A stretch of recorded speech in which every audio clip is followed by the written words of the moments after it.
Итак, привет, друзья! Добро пожаловать на наш канал.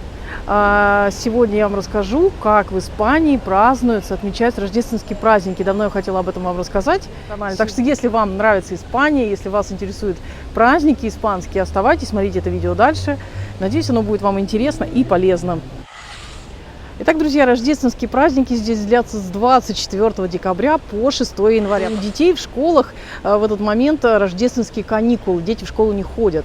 24 декабря – это Навидад, это Рождество, и ночь называется Ночбуэна, и это как раз-таки такая благостная ночь рождения Христа, Рождество. Люди готовятся к этому уже заранее, где-то за месяц, украшают свои дома, украшают города, подсвечивают, ставят елки, иллюминация. Мы гуляли, показывали вам красивую Картахену. Также вы можете видеть сейчас улицы Аликанте. Есть одна такая традиция ставить белены. Белены – это большие такие изображения, рождественские фигурки как раз-таки из Библии, из сцен рождения Христа. Они бывают большие, которые стоят в городах, а бывают также маленькие, которые продаются и которыми испанцы украшают свои дома, украшают витрины магазинов, кафешечек, ресторанов, такие вертепы, то есть сцены рождения Христа.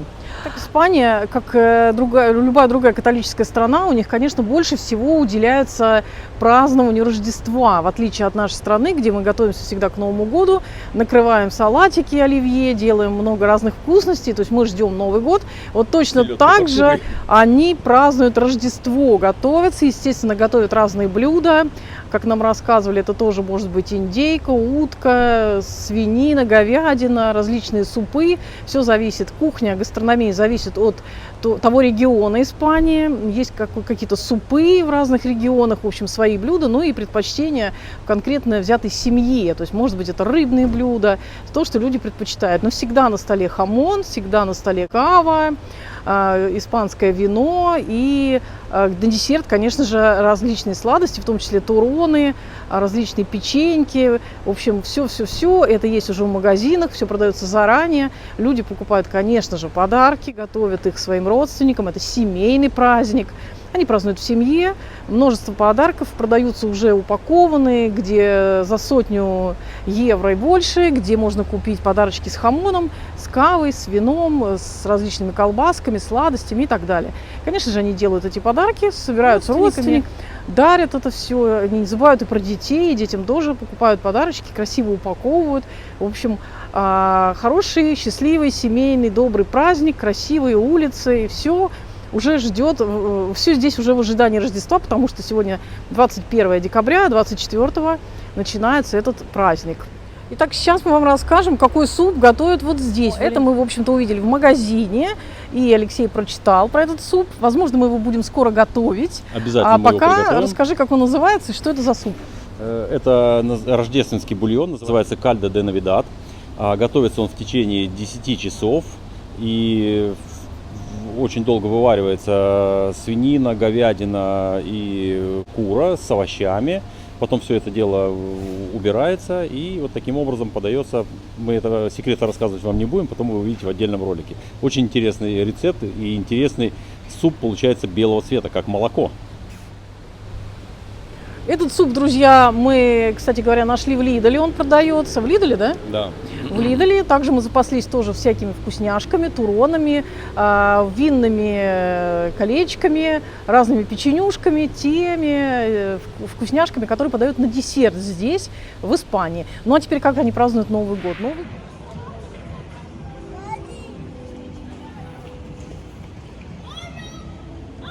год, конечно же, они тоже празднуют, встречаются, готовят, накрывают на столы, едят. Но мы слышали, что есть традиция, во-первых, встречать Новый год в красном белье. Во-вторых, покупать и съедать 12 виноградин. Иногда в магазинах даже они распаковываются в отдельные коробочки, чтобы удобнее было брать их с собой на улицу. В-третьих, я читала, что они выходят на улицы встретить Новый год в 12 часов. Дальше молодежь идет развлекаться в различные клубы, ну раньше во всяком случае. На улицу выйти с фужерами шампанского, я так понимаю. Вот этого я не знаю, потому что, я не знаю, в Испании вообще на улицах распивать спиртные напитки нельзя, поэтому виноградины, вероятно, съесть можно. Поэтому кто-то идет дальше к новогодним столам, а кто-то отправляется в какие-то клубы молодежные, вечеринки. Но это было раньше, я не знаю, как сейчас, кстати говоря. Да. Будут ли работать клубы. Но во всяком случае, Новый год они отмечают тоже. Тоже с подарками, конечно же, с рождественскими елками. Конечно же, весело, вкусно и накрывают на столы. Но основной праздник у них все же Рождество. Самое интересное, 1 января в различных регионах Испании, ну вообще в теплых странах, и в том числе и в Испании, устраивают обычно на 1 января забег Дед Морозов, велозабег Дед Морозов, мотозабеги Дед Морозов и так далее, так далее, так далее. У нас в нашем регионе здесь, в районе Лозении, на пляже проводят именно барбекю Деда Морозов и заплывы. И еще я читала, что 1 января они как раз-таки утром начинают с чурросов и с чашки горячего шоколада. Ну, это тем, кому бульон не хватил. Если они не могут заготовить это дома, то они идут в чурросерию и там уже встречаются, вероятно, с друзьями. Вот такие вот у них праздники. Следующий праздник очень интересный для взрослых и детей. Сейчас мы вам расскажем о нем дальше.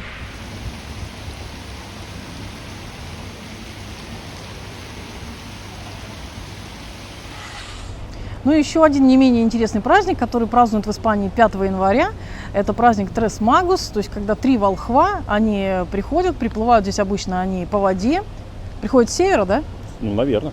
Мы не слишком религиозные, но тем не менее вот есть такая традиция, есть такой праздник, поэтому, может быть, я скажу не совсем достоверно, в плане, какую-то ошибку могу допустить, но, тем не менее, эти праздники в Испании очень интересны тем, что с точки зрения исторической, такой культурной составляющей, а так как испанцы очень чтят религиозные свои праздники, то поэтому есть вот и такой праздник тоже, Трес Магус, который интересен и взрослым, и детям, тем, что вот эта кавалькада праздничная, красочная, шествует по городу, приходит на центральную площадь, где разбрасывают конфеты, разбрасывают по ходу своего шествия подарки различные. Обычно мы ездим в Аликанте, это очень здорово, и встречаем мы это шествие на Ратушной площади.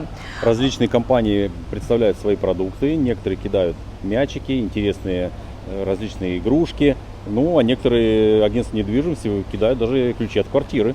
Нет, я такого не слышала, конечно, но вот приправа для паэльи нам как-то попадала, и разные конфеты, вот это было. И, в общем, интересное шествие, красочное, начинается оно где-то в 19 часов, также люди покупают к этому празднику круглый, такой большой пирог круглый с отверстием внутри, как наша шарлотка, называется он раскон. И, кстати, я хотела сказать, туроны, которые покупают в переводе с испанского, означает нуга. Это вот то, что к Рождеству на стол ставят. В этом году туронов, конечно, большое изобилие. Они просто в Алькампо с разными наполнителями, с разными вкусными там апельсинами, вишнями, орехами. Да. Это очень вкусное такое лакомство, десерт на основе орехов.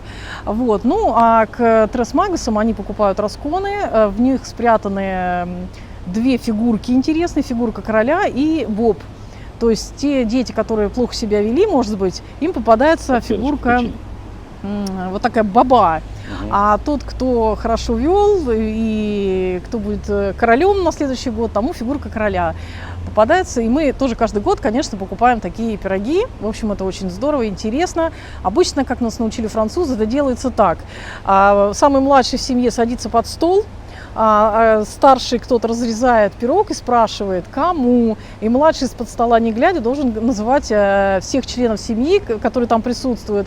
И вот кого назовет, тому дает этот кусок пирога, а потом все едят и ищут у себя фигурки. Ищут там фасолинку или фигурку короля. Тут не только король может быть, это может быть вообще какая-то красочная фигурка. И еще одно. Обычно дети развешивают свои носочки, на Рождество, по-моему, и туда кладут конфетки. А вот на Трес Магус они складут обувь свою в ночь с 5 на 6, на входе, и блюдечко с водой, чтобы маги, приехав на верблюдах, верблюды могли попить водички, а в ботиночки им могли положить какие-то подарки. И иногда там оказываются черные угольки у тех детей, которые плохо себя вели. Вот так вот. Вот так вот, друзья, мы вкратце вам рассказали, как в Испании празднуют рождественские праздники. Очень здорово, что здесь это целые каникулы и там целых 3 праздника. А если вам есть что добавить, написать по этому поводу, что-то по испанским тоже традициям, кто здесь долго живет и знает, пишите обязательно под видео в описании ваши комментарии. И если вам понравилось это видео, поддержите его, как обычно, лайком. И колокольчик, как обычно. Подписывайтесь на наш канал, кто еще не подписан. С вами Татьяна, Алексей, канал «Мы в Испании». До новых встреч в наших следующих роликах. Пока-пока. Всем удачи и добра. Пока-пока. Чао.